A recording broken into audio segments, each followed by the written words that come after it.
Ok, donc dans cette partie, nous allons maintenant nous concentrer sur le single post de notre type de publication équipe. Vous êtes déjà familiarisé avec ça, on a déjà travaillé avec les services, donc vous êtes bien à l'aise avec ça. Donc sans plus tarder, nous allons y mettre.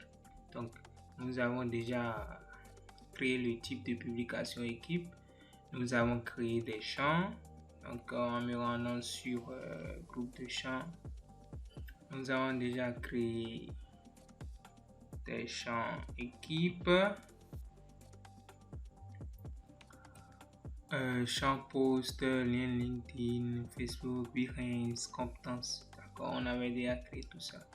Maintenant, ce qu'on va amener à créer, c'est le single post ou lorsqu'on veut visualiser la page individuelle ou page unique de chaque membre de l'équipe, ce serait une page comme ceci.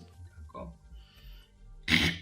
Donc, sans plus tarder, nous pouvons nous y mettre. Donc, commencer à le faire. Les mettre au modèle, voilà. Film Builder, constructeur de thème. Ensuite, nous allons créer un single post.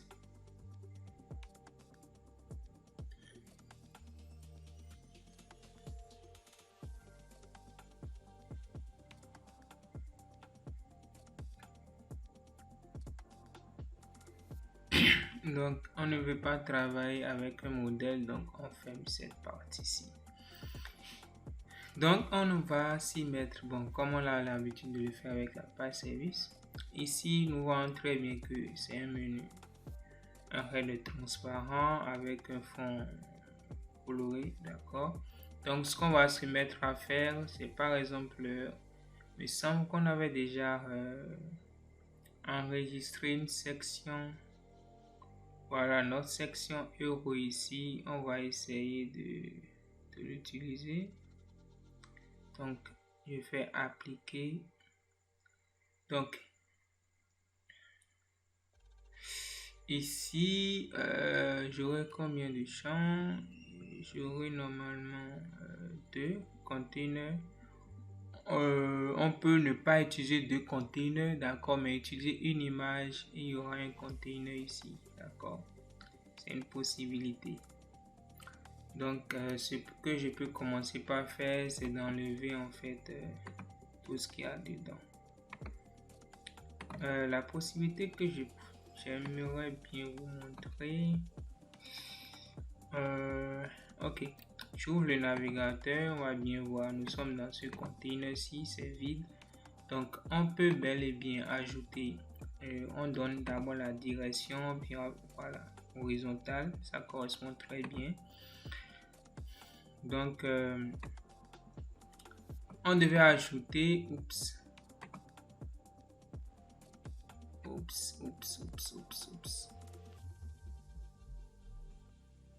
ma main touché le header ici.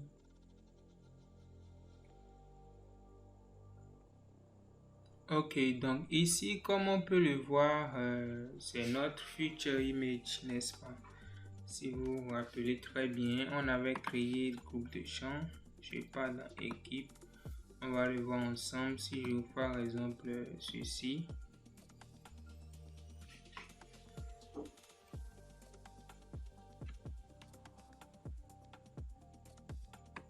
Ok, donc ici vous voyez, on a utilisé les images comme images mises en avant, n'est-ce pas?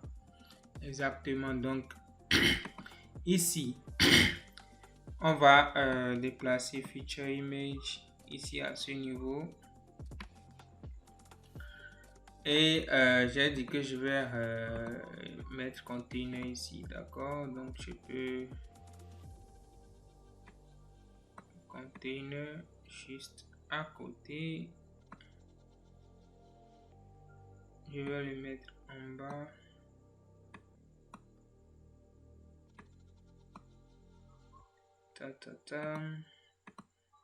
Ok, c'est en bas. Vous voyez, ici, vous pouvez bien utiliser deux containers. Un container ici, un autre ici.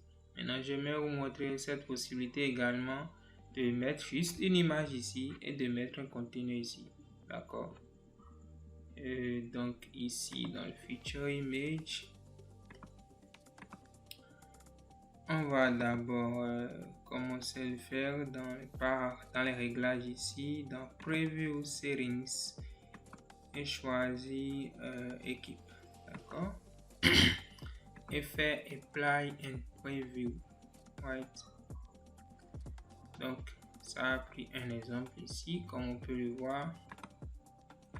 Ensuite, maintenant dans notre second container, on devait utiliser le nom. On a choisi post excusez-moi, post URL ici à ce niveau, d'accord. Donc je viens ici, post title, d'accord, que je mets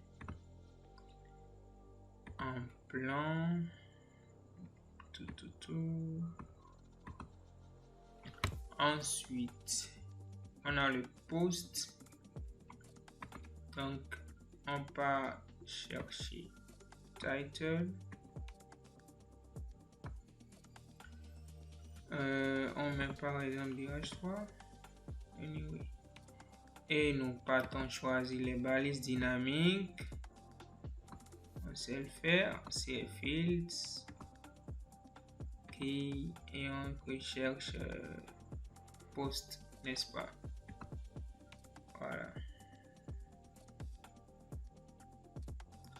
Donc on vient dans style, choisis cette couleur-ci, on diminue un peu, on met en 500, on met en 20, anyway. Ensuite nous allons ajouter les réseaux sociaux. Bon, on va voir social. Voilà, ici nous avons icône réseau social. Si je mets cela ici à ce niveau, je mets tout à gauche, d'accord. Forme simple, moi je vais les utiliser les couleurs. On a LinkedIn, Facebook, Behance. Donc je recherche LinkedIn,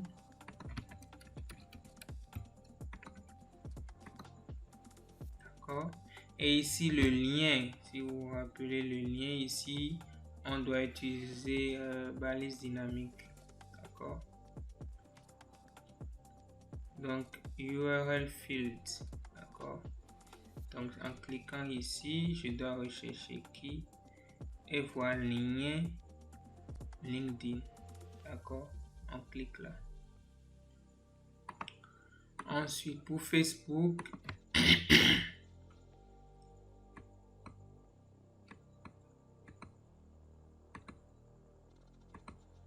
lien LinkedIn et Facebook, excusez-moi, pas tout concentré. Si on aimerait que ça s'ouvre dans un nouvel onglet, il suffit de voir les options et de cocher ouvrir dans un nouvel onglet, d'accord. Ensuite, au niveau de YouTube, on doit rechercher Behance.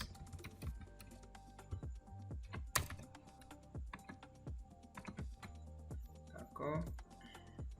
Ici, on dit couleur officielle. C'est pourquoi ça utilise les couleurs officielles, d'accord. Si par exemple on dit personnalisé, d'accord, on peut choisir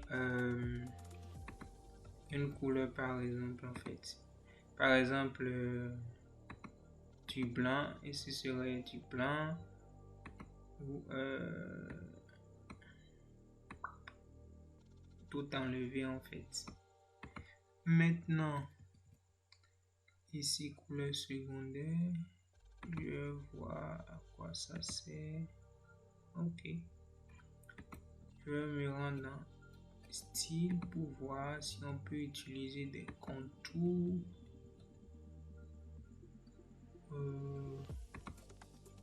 Contour solide, super.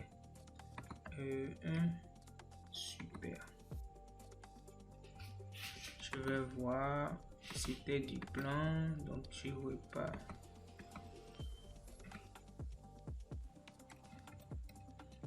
Pour ceci, j'annule. D'accord, je mets en blanc.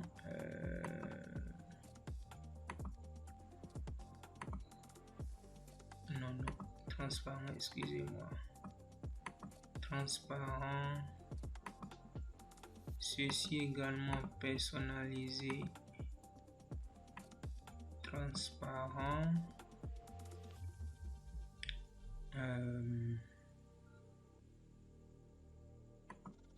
Ceci personnalisé.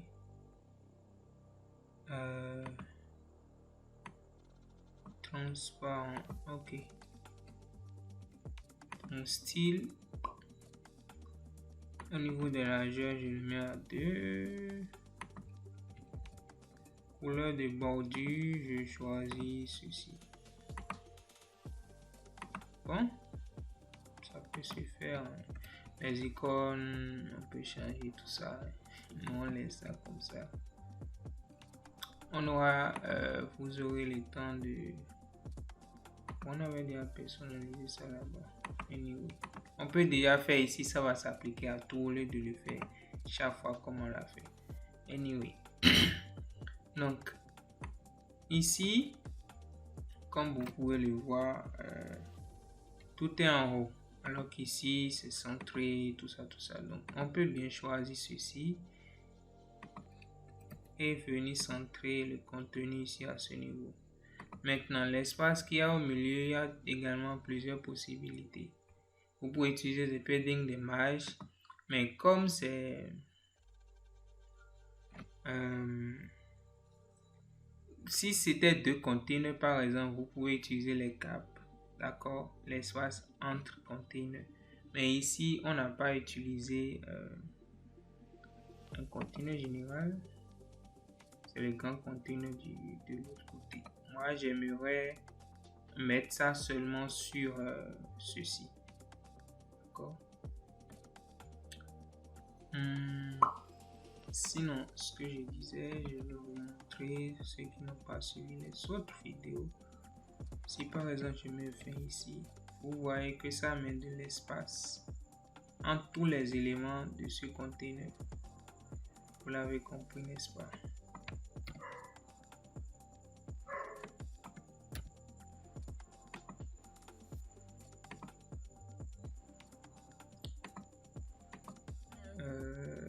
Donc, comme vous le savez, pour ne pas perdre du temps, je le mets en pause pour personnaliser un peu en fait. De toute façon, on le sait tous comment le faire. Ok, j'ai pu faire quelque chose rapidement. Donc, on continue. Ici, à ce niveau, voilà, nous avons 2 containers ici, d'accord? Donc, je viens choisir 2 containers. Premièrement, on a les tests background.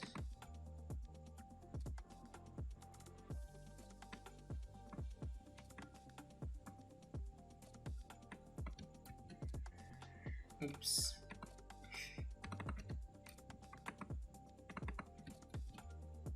Je peux le mettre en H3 par exemple. Ensuite, on a éditeur. Pour le background, voilà, on n'avait pas créé de champ personnalisé pour les backgrounds, mais on l'avait mis en content directement dans le contenu de notre type de publication. Donc, ce qui est ici, c'est ce qu'on appelle en fait le post-content en fait. D'accord, comme vous avez l'habitude avec les articles, ici vous avez le titre de l'article et ici la description de l'article. D'accord, le contenu de l'article. C'est ça qui est le post-content. Donc ici, il devait avoir, voilà, post-content. Donc je vais déplacer ici le post-content et là, ça va s'afficher en même temps. C'est dynamique en fait. Si on change de l'autre côté, ça va s'affecter ici. Comme vous le savez, nous avons déjà l'habitude de le faire. Donc, ici également, je copie, je colle le test ici, skills. D'accord. Nous avons skills ici. Et également, ici maintenant, c'est un champ personnalisé. Donc, je choisis un éditeur de test. D'accord. Et je choisis ici balise dynamique et je pars rechercher le champ personnalisé compétences. Et là, ça doit s'afficher directement. Vous voyez, c'est-à-dire ce qui est ici. D'accord. Bon, on n'a pas le temps d'améliorer tout ça, sinon ça peut se faire ici directement. D'accord. Donc là,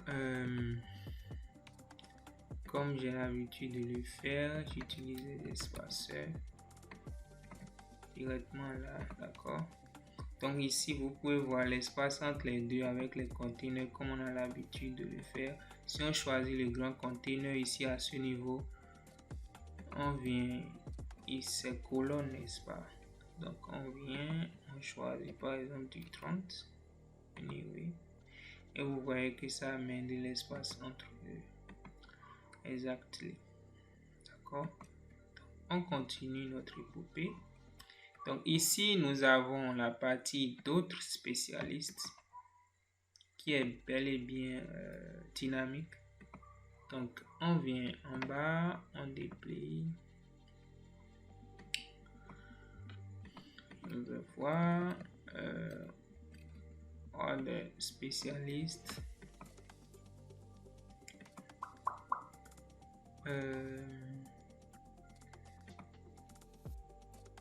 On choisit notre couleur.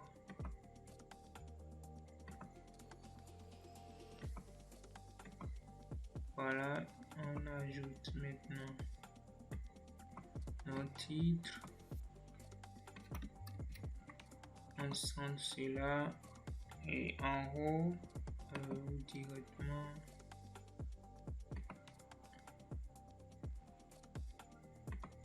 de notre container, les marges internes, l'euro, on y met du 70 par exemple. D'accord, j'ai juste mis du 70 pour voir. Donc ici à ce niveau, on voit qu'il y a les types de publication équipe qui s'affichent ici en carrousel. D'accord.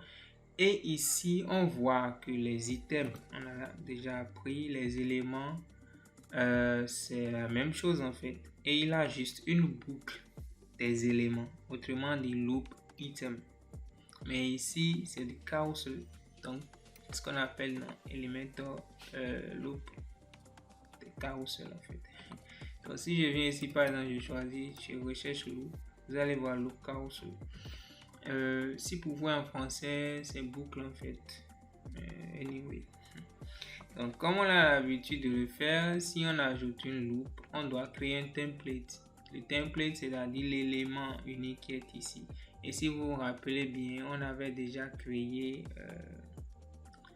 un template pour ça sur notre page d'accueil, n'est-ce pas? Donc, si par exemple, je reviens ici sur notre site, vous voyez, on avait déjà créé un template pour ça. C'est ça, on va partir rechercher. Donc, si par exemple, je me rends dans Film Builder du modèle pour voir si on avait renommé, on avait déjà appris à renommer.